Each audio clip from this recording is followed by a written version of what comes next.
Hola, ¿cómo están? Muy buenos días. Me da muchísimo gusto saludarlos. Qué bueno que podemos estar nuevamente juntos con toda la información importante. Y qué bueno que tengo la oportunidad, qué afortunada soy y qué bueno que lo puedo compartir con ustedes, de estar en el paraíso, sí, en la Riviera Maya de este bellísimo país, en un lugar que siempre está lleno de arte, con una arquitectura bellísima, una galería prácticamente, por todo el arte plástico que hay en el entorno y que además en estos días de Festival Pash se llena del talento de algunos de los mejores músicos del mundo. Estoy en el Hotel Xcaret Arte, que es la sede del Festival Pash. Este festival producido por la maestra Alonda de la Parra, que convoca, insisto, a algunos de los mejores músicos del planeta. Sí, un festival de música sinfónica, pero donde también se puede disfrutar de ballet y, bueno, donde hay, insisto, una concentración de talento, de belleza, de arte y de magia imperdible, y que me parece debe enorgullecernos muchísimo a los mexicanos. Ya platicaremos de lo que ocurre en este espacio único e irrepetible, pero por lo pronto pues vámonos a toda la información importante, porque hay muchísimo ocurriendo en México y en el mundo, así que si estás lista tú, estoy lista. 9 meses del asesinato del alcalde de Uruapan, Carlos Manzo. Fuerzas federales detuvieron ayer a Ramón Ángel N. El R1 es el presunto autor intelectual del crimen, es líder de esa célula de los R's vinculada al cártel Jalisco Nueva Generación.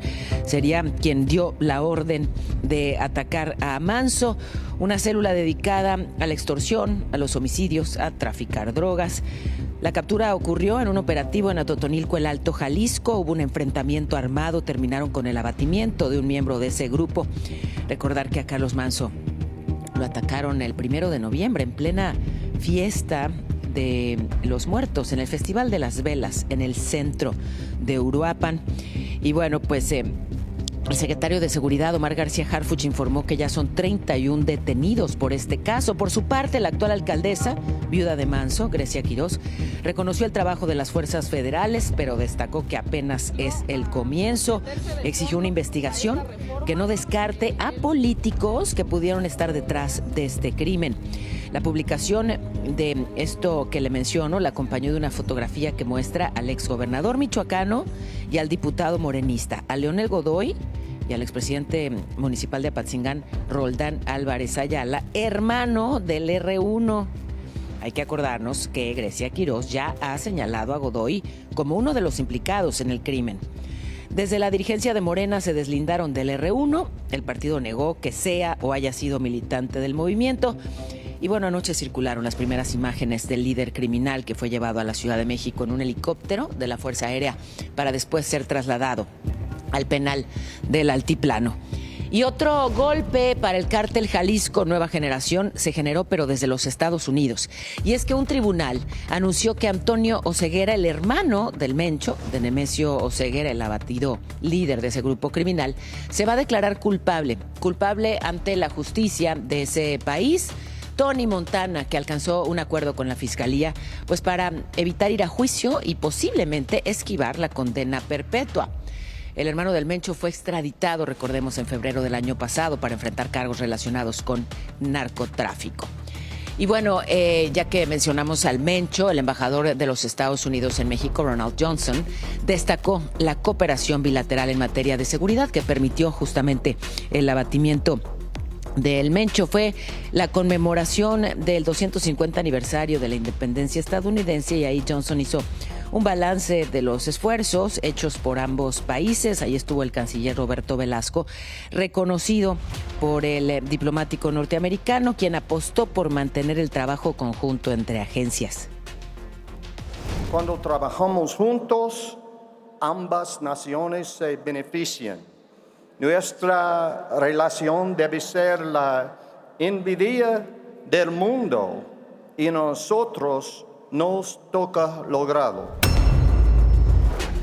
Y bueno, en otro contexto, esta sería simplemente una declaración diplomática de un embajador diciendo lo que siempre dicen, la relación bilateral y la importancia de la colaboración, pero en las circunstancias actuales, luego de las declaraciones una y otra vez por parte del presidente estadounidense Donald Trump, señalando a las autoridades mexicanas y hablando de cómo, bueno, pues los cárteles del narcotráfico expanden su poder en este país. Una declaración en la que se habla de la cooperación de las agencias internacionales en el combate al narcotráfico tiene relevancia. Con relación al cártel de Sinaloa, ayer capturaron a Rosario Fidel Angulo, alias El Yuquito. Se trata de un integrante de una facción de ese cártel en un operativo que llevó a cabo la Secretaría de Marina en el municipio de Mocorito, allá en Sinaloa. Junto a este hombre, también habrían sido detenidas por lo menos 17 personas que son parte de su círculo de seguridad. Pero aquí le hemos dado seguimiento. Hay a una confrontación escandalosa entre el ex gobernador de Baja California, Jaime Bonilla, y la actual gobernadora, su sucesora, Marina del Pilar. Ella presentó una denuncia contra quienes resulten responsables por la filtración de los audios en los que, bueno, se escucha conversando con presuntos intermediarios de agencias estadounidenses. Hoy se sabe que fueron personas que se hicieron pasar por intermediarios de autoridades estadounidenses. Habla sobre la cancelación de su visa y, bueno, pues digamos estas dificultades que ha tenido recientemente Marina del Pilar. Ella acusó a su antecesor de haberle tendido una emboscada psicológica. Jaime Bonilla respondió a esos señalamientos y, bueno, pues exigió que ya deje de involucrarlo en sus infortunios. Pidió también que aclare el contenido de esas grabaciones en las que ofrece colaborar con asesores externos. Jaime Bonilla, quien apareció en un video diciendo, la voy a, digamos, molestar, importunar. Bueno, lo dijo con una palabrota que no voy a repetir aquí, pero dijo que lo que le quede de vida la va a seguir molestando y, bueno, después desconoció ese video que hoy es público. Por su parte, la gobernadora dijo que esa supuesta trampa, esa que ella llama emboscada psicológica tendida por Bonilla, fue un plan perverso para justamente grabar las conversaciones. O sea, él le habría dicho, mira, estas personas pueden ayudarte, asesorarte, y en eso habría consistido la emboscada, para grabar las conversaciones y difundirlas después. Sin embargo, dijo, ya, pongamos fin a esta controversia. Lo importante es la unidad al interior de la 4T, y le envió este mensaje. De aquí para allá es únicamente desearle que encuentre paz en su corazón y que Dios lo bendiga siempre.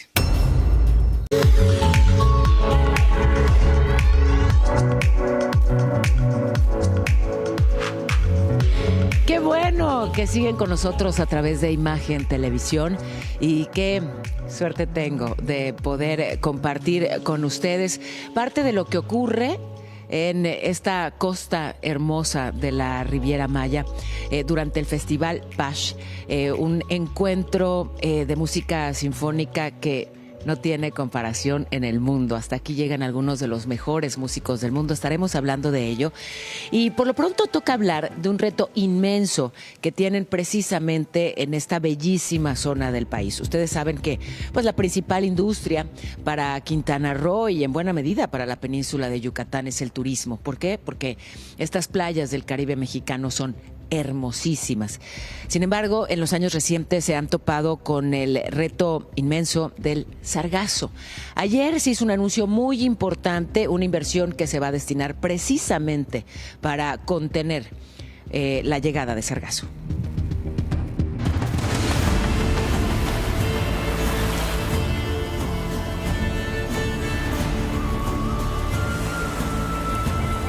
Esa mancha que año con año transforma el azul turquesa del Caribe es el sargazo, un conjunto de algas marrones de flotación libre.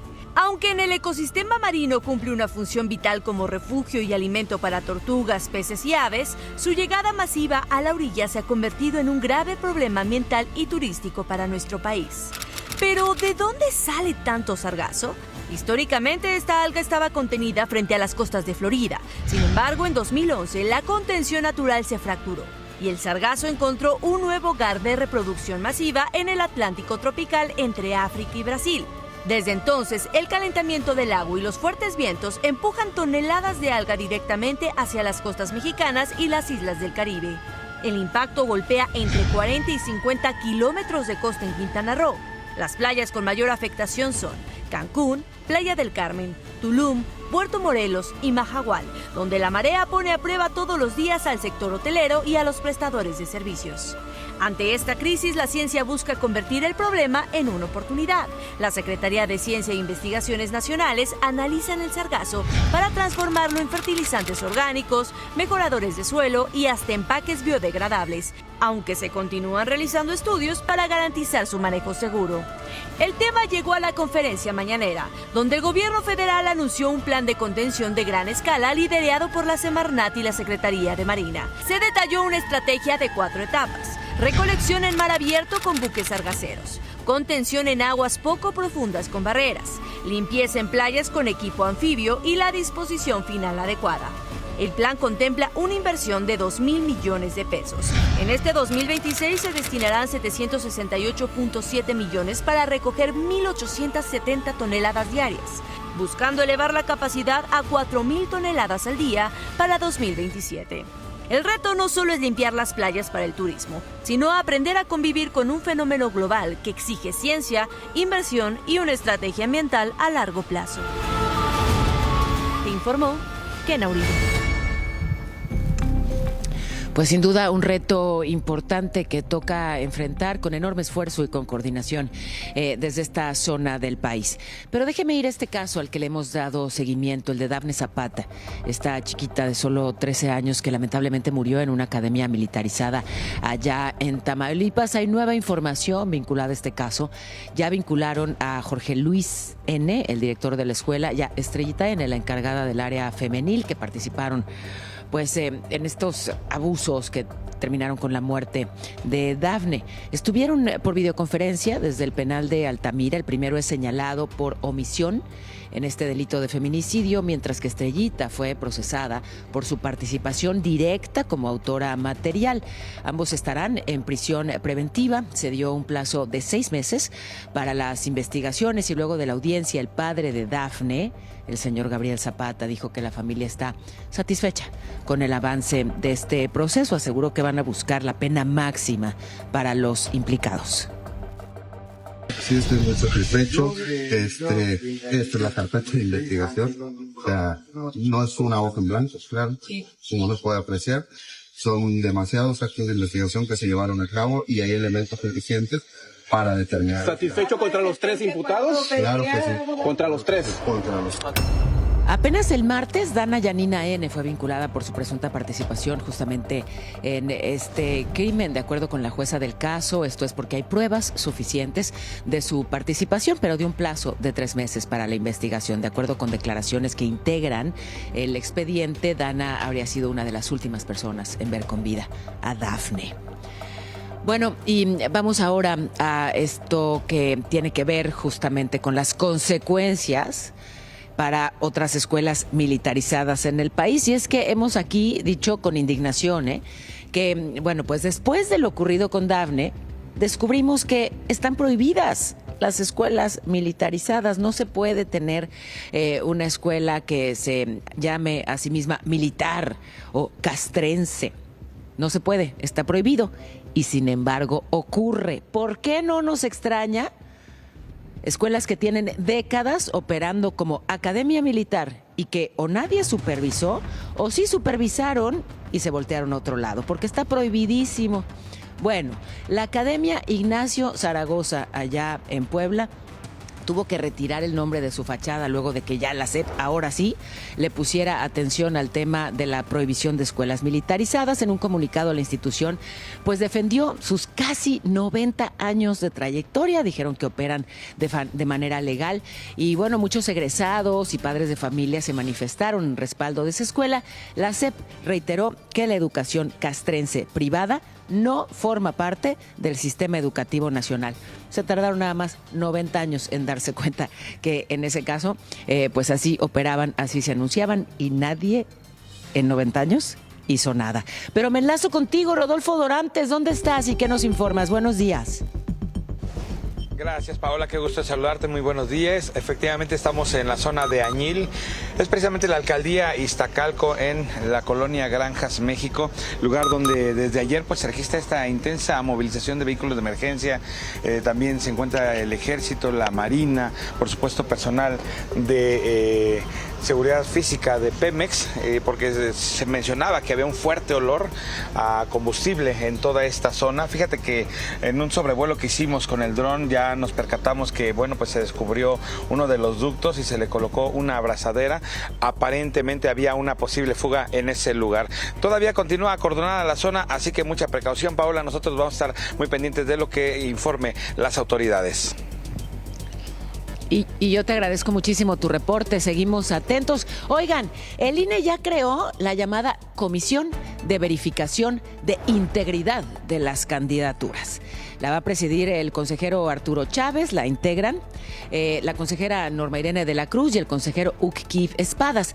Lo que buscan es blindar las candidaturas a cargos de elección popular de perfiles ligados al crimen organizado. No van a involucrar a personas con delitos graves o que tengan que ver con corrupción. Ojo, porque los partidos no van a formar parte de esa comisión debido a la información confidencial que en ella se tratará. ¿Cómo le van a hacer para blindar las candidaturas del crimen? No me queda claro, pero vaya reto en las circunstancias actuales. Y bueno, el INE, recordemos, le ordenó al PRI y sobre todo a su presidente Alejandro Moreno que ya por favor no le diga narcopartido a Morena, que bajen todas sus publicaciones donde utilizan pues esas referencias de narcopartido para referirse a Morena.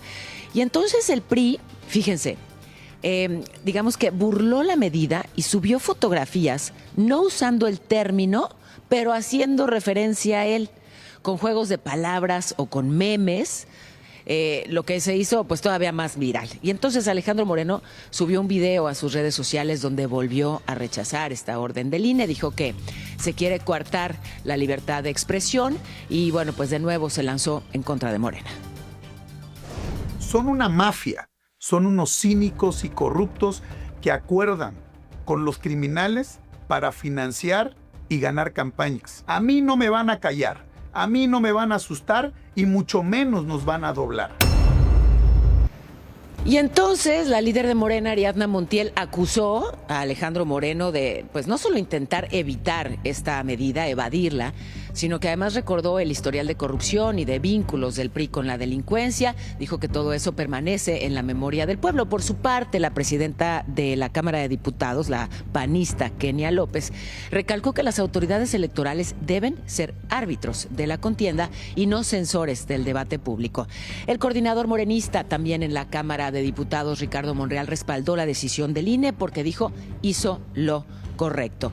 Así que bueno, pues ahí los diferentes puntos de vista con respecto a esta medida, pero ya que menciono a Monreal, él consideró que es desproporcionado el aumento presupuestal solicitado por el INE para la elección del próximo año, donde, bueno, pues habrá, sí, elección de diputados federales, por ejemplo, que pasó de 8,000 millones de pesos en el 24 a más de 13,000.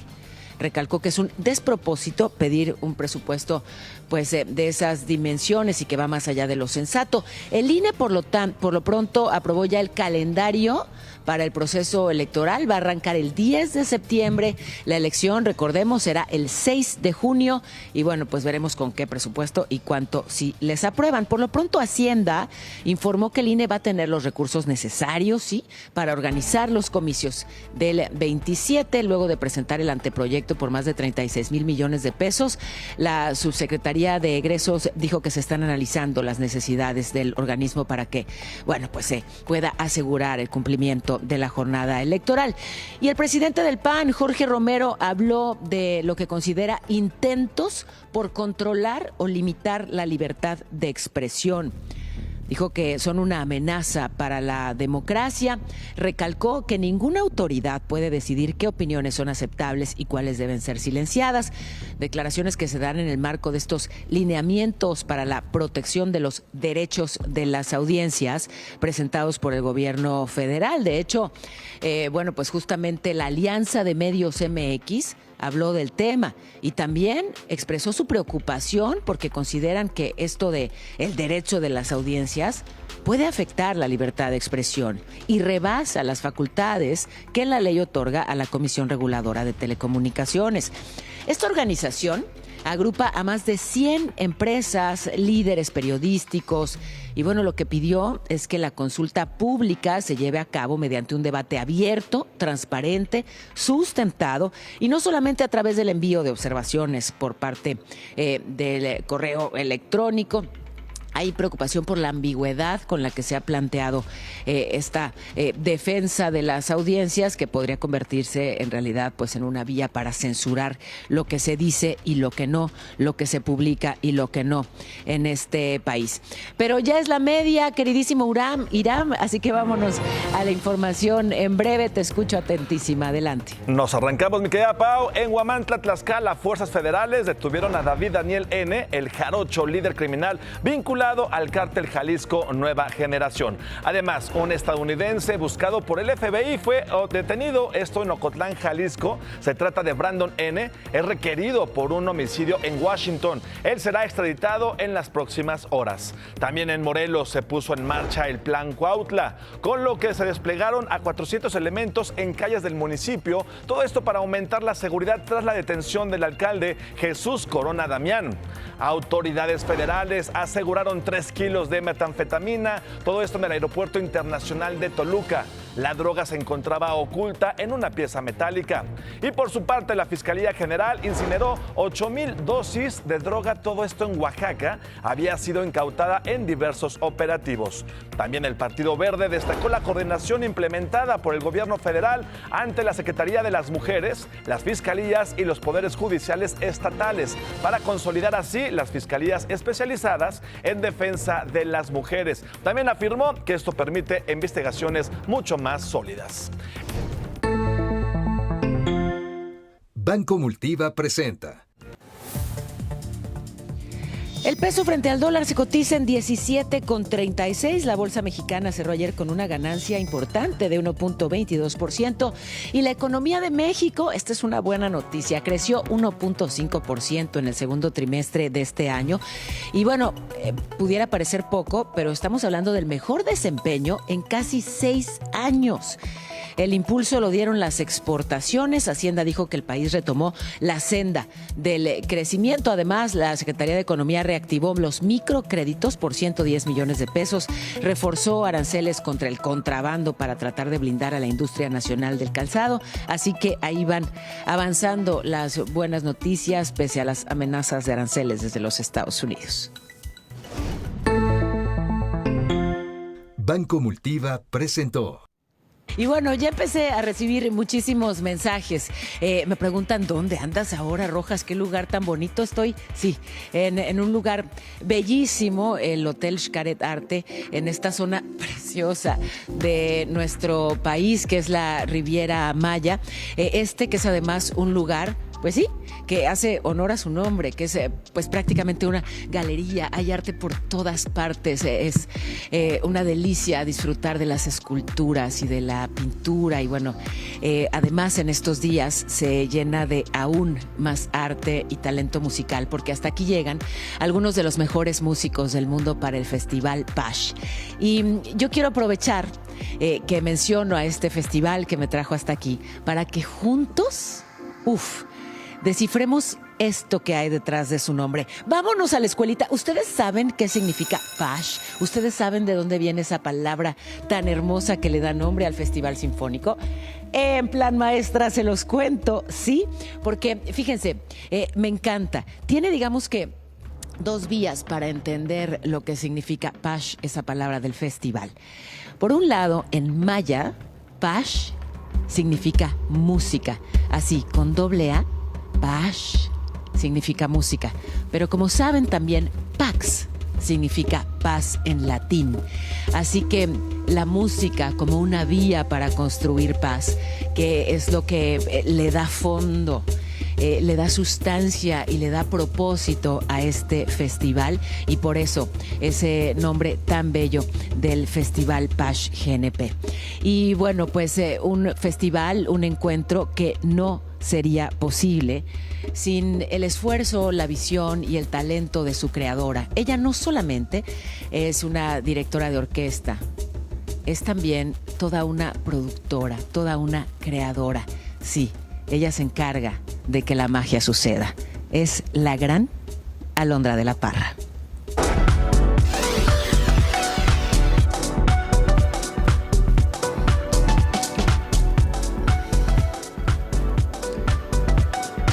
En Coatepec, Veracruz, fuerzas federales resguardaron un centro de almacenamiento de huachicol. Fíjense, ahí ubicaron este inmueble sobre la carretera Coatepec-Tuzamapán, donde había pues todo, tanques, todo el equipo para procesar hidrocarburos. La empresa que opera el lugar negó que haya sido intervenido por las autoridades. Informó que tienen todos los permisos oficiales, que en ese sitio se procesan residuos oleosos del sector industrial. Así que, bueno, toca ver si efectivamente lo que ahí sucede es huachicol o si hubo una confusión. Está el caso del vicealmirante Manuel Roberto Farías Laguna, que es investigado, como saben, por liderar una red de huachicol fiscal vinculada al ingreso ilegal de millones de litros de combustible mediante buques. Él está en el penal del Altiplano y, bueno, su defensa informó que la Fiscalía de la República aceptó una de sus principales solicitudes. Este jueves citó a 7 integrantes de la Secretaría de Marina a declarar. Ellos presuntamente tuvieron conocimiento de las acciones que realizaron los integrantes de dicha red. Sus testimonios podrían esclarecer quiénes participaron en la toma de decisiones que justamente, bueno, pues dieron las instrucciones para operar toda esta red. Por otro lado, la Fiscalía General dio a conocer que un juez federal condenó a 15 años de prisión al exempresario mexicano y de origen chino Shenli Yegón por lavar más de 33 millones de dólares en transferencias a paraísos fiscales, una multa de más de 140,000 pesos. En su momento fue acusado de proveer precursores químicos para organizaciones del narcotráfico. En 2007, seguramente se acuerdan, cómo olvidarlo, le encontraron más de 200 millones de dólares en su casa. Ahí estaban todos los billetes, montones y montones de billetes, 200 millones de dólares en su casa de las Lomas de Chapultepec en la Ciudad de México. Bueno, él sigue preso en el penal del Altiplano. Y el caso de la periodista veracruzana Roxana Guzmán, un caso que hemos seguido y, por supuesto, no soltaremos. Ella, que fue secuestrada por unos tipos armados, llegaron directamente a su casa y, bueno, pues luego aparecieron sus restos. Ayer, el alcalde de Ixcuatlán del Sureste, Raúl González, fue al Congreso local para comparecer ante la comisión instructora, esto por la solicitud de desafuero promovida por la Fiscalía del Estado. Recordar que lo investigan como presunto autor intelectual de este crimen. Y bueno, durante la audiencia se presentaron pruebas, alegatos. Se espera que la autoridad legislativa determine en los próximos días si avanza o no el proceso hacia la siguiente fase, si hay o no desafuero. Nosotros hemos dicho que nos declaramos inocentes, pero también es importante establecer qué es lo que pueda aportar la Fiscalía. Está también el caso del otro periodista, del colega Alejandro Leiva, quien fue asesinado el 22 de julio allá en Oaxaca. Bueno, pues con respecto a este caso, la delegación de la Unión Europea y las embajadas de Noruega y de Suiza en México condenaron su asesinato, hablaron de la violencia y la intimidación que viven los periodistas en México y alertaron a las autoridades a seguir con las investigaciones y sobre todo a brindar acciones de protección, porque, como saben, otros periodistas han sido amenazados ahí mismo en Oaxaca y, bueno, pues toca protegerlos. Voy ahora hasta San Luis Potosí, donde el Congreso Estatal derogó la polémica Ley Serrano, esta ley que castigaba con cárcel el uso indebido de inteligencia artificial, un poco desproporcionado. Un proyecto que se aprobó a finales del 2025, muy criticado por periodistas y activistas locales por atentar contra la libertad de expresión. Y bueno, las autoridades legislativas adelantaron que van a hacer foros para tener un nuevo marco jurídico sin criminalizar. ¿Y qué va a pasar con la UNAM y con su examen de admisión en línea? Ya ve que, bueno, pues al parecer muchísimos hicieron trampa en esta vez que ocurrió, bueno, pues lo del examen virtual. Primera ocasión en la que se realizó de forma virtual. Hoy a las 10 de la mañana, la Comisión Técnica para revisar el proceso va a dar a conocer la decisión. Un poco a marchas forzadas, porque ya el ciclo escolar empieza el 10 de agosto. Así que, bueno, pues a ver cómo solucionan este problemón.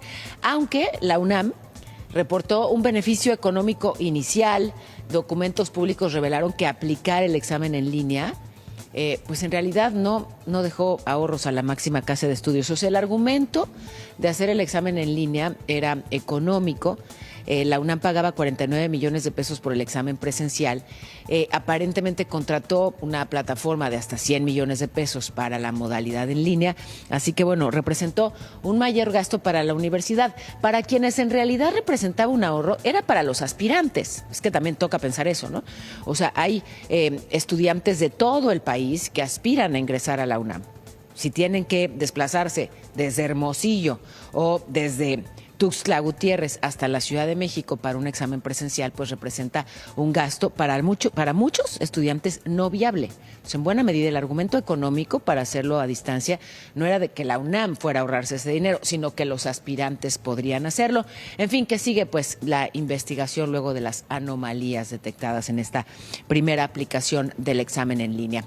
Déjeme ir a esto, las calles, sí, en la Ciudad de México, de la colonia Ejidos, de Santa María hasta Huacán. Es la alcaldía Iztapalapa.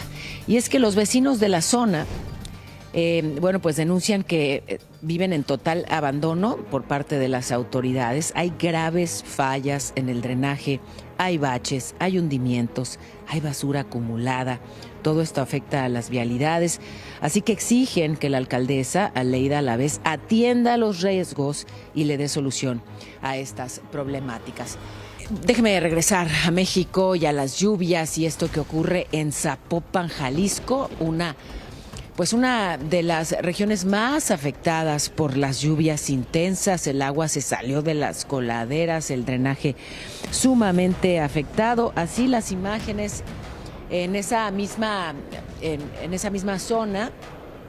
En la colonia Las Águilas, policías tuvieron que cargar a algunos peatones, ayudarlos de esta manera, porque quedaron varados en medio de la inundación. Así que platícanos, Iram, ¿cómo se va a comportar el cielo, mi cielo? Mi cielo, les platico rápidamente para que tomen sus previsiones y planeen este fin de semana. Se esperan lluvias en Morelos, para Puebla y también para Oaxaca. Aguas por allá. Mientras tanto, y en contraste, sigue la onda de calor en Sonora, para Coahuila y también en Nuevo León, con temperaturas, escuchen ustedes, de hasta 48 grados. Cuídense mucho. Para la Ciudad de México, para los chilangos y las chilangas, pues sí, hay 90% de probabilidad de lluvia. Mi Pau, imagínense, tú aprovecha mientras tanto el solecito por allá.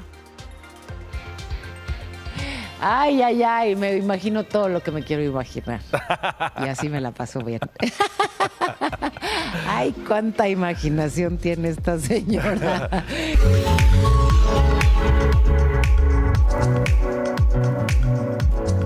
Qué bueno que siguen con nosotros a través de Imagen Televisión.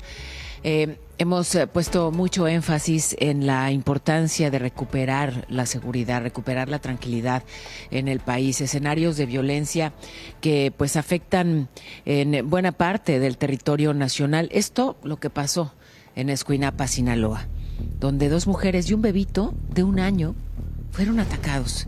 Iban a una guardería, iban a dejar al bebé. Y bueno, pues fueron atacados a balazos. Yuridia, de 36 años, su hijo y la abuelita del bebé. Aparentemente los ocupantes de un coche se les emparejaron, les dispararon y bueno, la mamá, y esto es lo tremendo, logró conducir herida hasta el Hospital General de Escuinapa. Están siendo atendidos y estamos pues desde luego muy atentos a su recuperación. Está el caso de Valeria Márquez, esta influencer asesinada en mayo de 2025 en Zapopan, Jalisco. Recordar que ella estaba transmitiendo en vivo en sus cuentas de redes sociales desde su negocio y bueno, pues recibió ese ataque, sí, en plena transmisión en vivo. Hace unos minutos, en la conferencia mañanera, el secretario de Seguridad, Omar García Harfuch, reveló que los avances en las investigaciones en contra del presunto autor intelectual de ese ataque están vinculados también con las investigaciones del asesinato del alcalde de Uruapan, Carlos Manso. Ramón Ángel Hernández, alias el R1, y esa célula del cártel Jalisco Nueva Generación a la que perteneció, permitió confirmar que el R1 participó tanto en el asesinato de Carlos Manso como en el asesinato de esta creadora de contenido. ¿Por qué? Pues por órdenes de su hijo Francisco, quien había sido pareja de Valeria. Sí, se tiene información, también lo va a dar a conocer más adelante la Fiscalía, ya lo estamos integrando ahora con la detención de ayer. El hijo del R1 tenía una relación sentimental con Valeria, ya la había amenazado en varias ocasiones y todo indica, esto ya se va a probar, que el hijo le pide a su papá, al R1, que cometan el feminicidio. Bueno, vamos ahora hasta San Nicolás de los Garza, allá en Nuevo León, en donde la influencer Kareli Ruiz, la generadora de contenido digital Kareli Ruiz, acusó a la prensa por haber filtrado su dirección, por haber dado datos privados de su casa. Claramente con esto pues expusieron la seguridad de su familia. Ya ven que hasta ahí llegaron asaltantes, 7 personas encapuchadas, se metieron a su casa, golpearon a su marido. Y bueno, pues a través de sus medios digitales, la regiomontana primero explotó contra las personas que, según dijo, le desean el mal y que aseguran que ella inventó todo lo que tiene y todo lo que le está pasando y que, digamos, exageró esta situación de violencia para adquirir fama.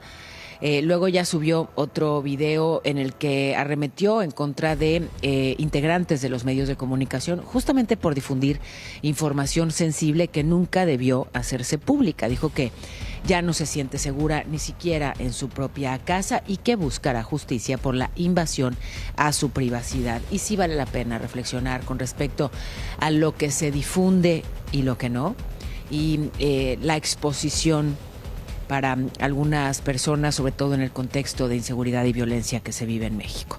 El Fobiste anunció que los trabajadores en activo y pensionados del ISSSTE que ganen entre 1 y 2 salarios mínimos podrán acceder a créditos para adquirir viviendas nuevas construidas por la propia institución. Vean, después de 34 años sin edificar, el organismo inició la construcción de una unidad en Puebla, modelo que se va a replicar en todo el país. Eso es lo que dicen ellos. Los créditos ofrecerán pagos fijos de entre 2,000 y 4,000 pesos mensuales, con plazos de hasta 30 años y también, esto es bueno, es una buena noticia, sin penalizaciones por realizar pagos anticipados. Mi querida Pau, regresamos contigo, nos tienes información importante como siempre.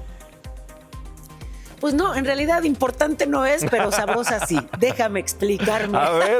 Es que resulta, no sé si ya te está empezando a dar hambre en este momento. Yo sé que tú nunca le haces el feo a algo rico para comer y no le vas a hacer el feo a estas tortas. Oye, jamás. ¿Una torta de pastor? Qué rico. Una torta hasta de jabalí. Ándale. Sajid Fonseca se fue a la feria de la torta. ¿Dónde es esa feria? Yo quiero saber, Sajid. Hola. Así es, Feria de la Torta, pero ¿ustedes qué dicen? ¿Sí vale la pena ir? ¡Vámonos! Ay, huele rico y yo diría que sí. Con la entrada gratuita, música en vivo, actividades culturales y con más de 100 expositores expertos en el arte de la torta, esto suena bastante bien. Por eso vamos a ver las opciones tortescas que nos tienen. ¿Amo y señor del jabalí o qué? Pues es lo que dicen las lenguas, que medio las raspamos, dicen. ¿Y cuántas lenguas no ya lo han probado? Uy, si ya te contara, amigo, no acabamos. Tenemos el ya conocido jabalí, un marinado de 12 horas, asado por 4 horas, entonces sabe muy rico. ¡Qué rico! Todas son semitas, se venden por tamaños, pequeñas hasta las más grandes. ¿Te gusta pequeña o grande? Grande. Honestamente, ¿qué prefieres, torta mexicana o colombiana? Las dos deliciosas. Que se fusionen. Claro, las dos deliciosas. Entonces cásate con un mexicano. Tocará. Tenemos aquí 300 kilos de puro sabor. Mira, aquí se puede ver. ¿Y más o menos el tamaño importa en una torta o no? No, pues sí, ¿cómo no va a importar el tamaño? Pues debe de ser un tortón para que esté sabroso. Hola, ¿cómo estás? Por acá haciendo chorizos hace 20 años. Tenemos chorizos con mezcla de res y de cerdo. Es la receta original, totalmente artesanal. Si vale la pena ir a la feria de la torta, yo le pongo 8 de 10. Así que regresamos al estudio. Ahí tengo un huequito todavía. ¿Qué tal? Para terminar, sospechosamente. Mira, así terminé. Arrasaste esta semana. Los abrazo a los dos y los abrazo también a ustedes, queridos vecinos. Muy buenos días. ¿Ya salió el sol? ¿Cómo están? Ya salió el sol y lo estás disfrutando, jefa. Felicidades por ese descanso que te lo mereces. Allá me saludas, Alondra de la Parra. De tu parte, mijo. Le va a dar muchísimo gusto a la maestra de la Parra. Aquí te espero, todavía llegas, al cierre del festival. Ahí nos vemos Feliz y felicidades año. a Lalito.